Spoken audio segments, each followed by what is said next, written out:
Kedua, sesuai arahan Bapak Presiden Prabowo Subianto, sebelumnya kami sudah melakukan pencabutan 18 PBPH seluas 526.114 hektar pada tanggal 3 Februari 2025.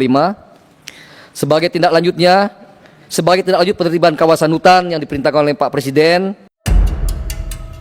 Belakangan ini Menteri Kehutanan, Raja Juli Antoni adalah menteri yang paling banyak mendapat kritikan atas kejadian banjir bandang dan longsor yang terjadi di Sumatera. Raja Juli mengaku tidak pernah menerbitkan perizinan berusaha pemanfaatan hutan, PBPH, selama 1 tahun terakhir menjabat sebagai bos kementerian. Hal tersebut disampaikan usai Raja Juli menghadiri rapat kerja, Raker, bersama Komisi 4 DPR RI yang membahas soal musibah banjir dan tanah longsor di Sumatera. Raja Juli mengatakan, justru ia menerbitkan PBPH untuk restorasi ekosistem. Terbaru, Raja Juli mengaku bakal mencabut PBPH oleh 20 perusahaan yang mengelola lahan seluas 750.000 hektar. Raja Juli menjelaskan, pencabutan itu usai dirinya mendapatkan izin dari Presiden Prabowo Subianto. Politisi Partai Solidaritas Indonesia, PSI, itu mengungkapkan, 20 perusahaan tersebut tersebar di seluruh Indonesia. Namun, Raja Juli enggan membuka nama perusahaan dalam forum tersebut. Dia akan menyampaikan kepada publik usai menerima arahan dari Prabowo. Atas banyaknya anggota dewan yang bertanya dengan keras ke Menhub, Raja Juli terlihat ada beberapa momen gugup saat menjawab ceceran pertanyaan, bahkan adanya desakan untuk mundur karena dianggap tidak mengerti soal hutan. Dan izin AMDAL-nya ada, semua ada. Nah tentu ini yang jadi masalah kita. Maksud saya tadi Pak, sekali lagi kalau kita bicara tentang persoalan strukturalnya, ya memang harus ada kerjasama. Tadi ada badan koordinasi RT RW untuk membincang apakah hal semacam ini di APL atau di kawasan. Itu contoh ya tadi ya, tentang berapa ini tadi.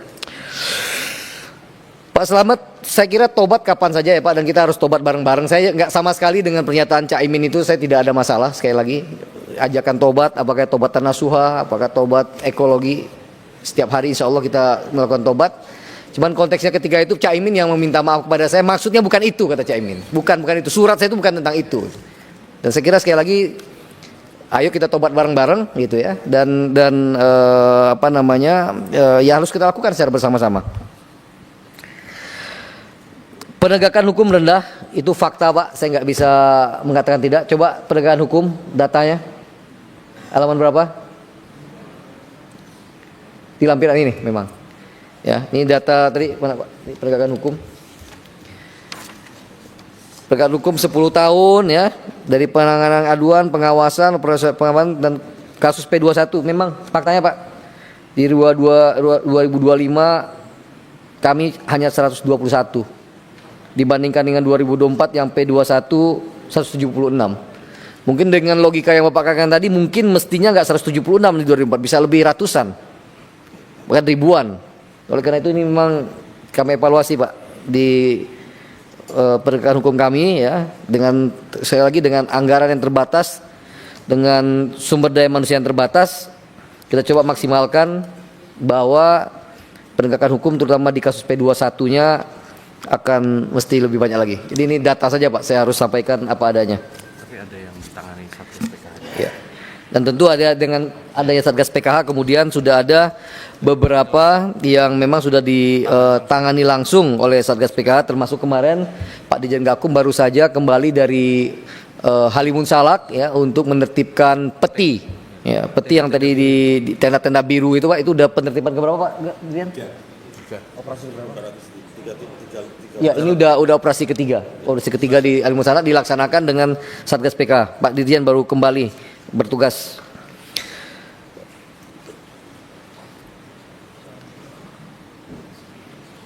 Soal pelepasan kawasan tidak melibatkan DPR, monggo. Kalau memang itu usulan dan kemudian harus diundangkan, apakah itu nanti di undang-undang apa di PP, monggo.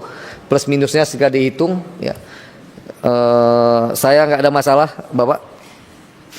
Kemudian balik lagi ke Pak Dorori ya. Saya kira terutama pasal tadi Pak ya, pasal Pak Firman tadi kata Pak Dorori belum diterapkan. Saya mohon tadi udah bicara juga dengan Pak Wamen untuk dipelajari dan coba dieksekusi di lapangan. Maksud tadi Pak Firman ya, ini terkait dengan tadi ya Pak Firman tentang Undang-Undang 18 ya, yang memang cukup menjadi kerangka acuan untuk penegakan hukum, tapi termasuk tadi yang kata Bapak ada 15 tahun pembiaran yang bisa ditindak ya, yang belum pernah ada sejarahnya undang-undang ini dipakai ya Pak.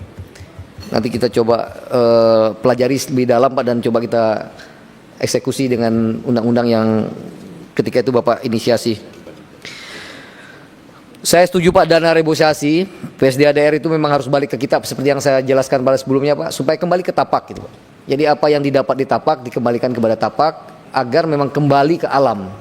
Penanaman, rehabilitasi, penjagaan das, lain sebagainya itu.